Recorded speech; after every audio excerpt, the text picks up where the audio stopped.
Remove the bolt from your rifle and make sure it's safe. Then remove the action screws from under the underside of your Blaser R8 or R93. Once completely removed, separate the stock from the barreled action and carefully place the barreled action on a flat, secure surface.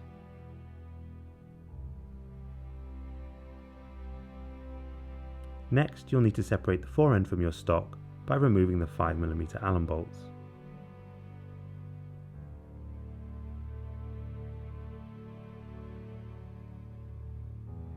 Push down on the front of the forend to completely remove it. Next, you'll need to remove the sling stud from your Blaser forend using a 4mm Allen key. We recommend using a ball-ended Allen key to help with the tricky angle of the bolt.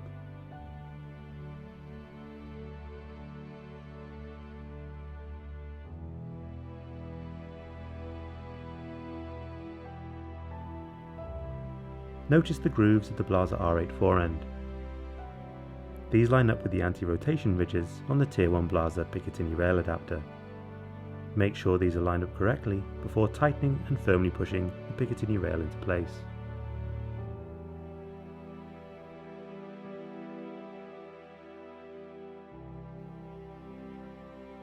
Using the supplied screw, or the Blaser screw from the original sling stud, securely fit the Picatinny rail adapter.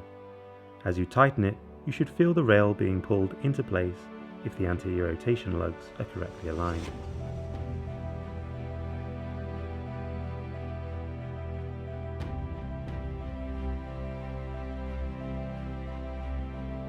Refit the forend and clip into place.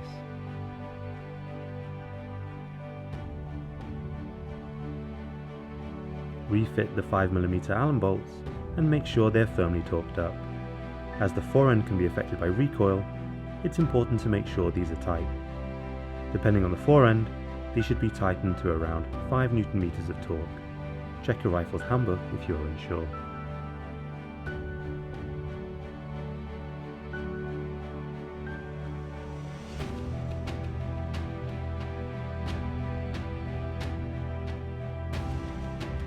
Refit the barreled action and torque the action screws to the recommended setting by Blaser.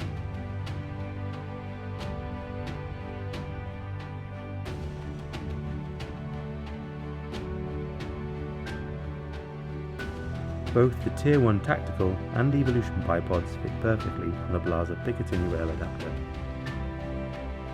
The rail adapter is also compatible with our FTR bipod.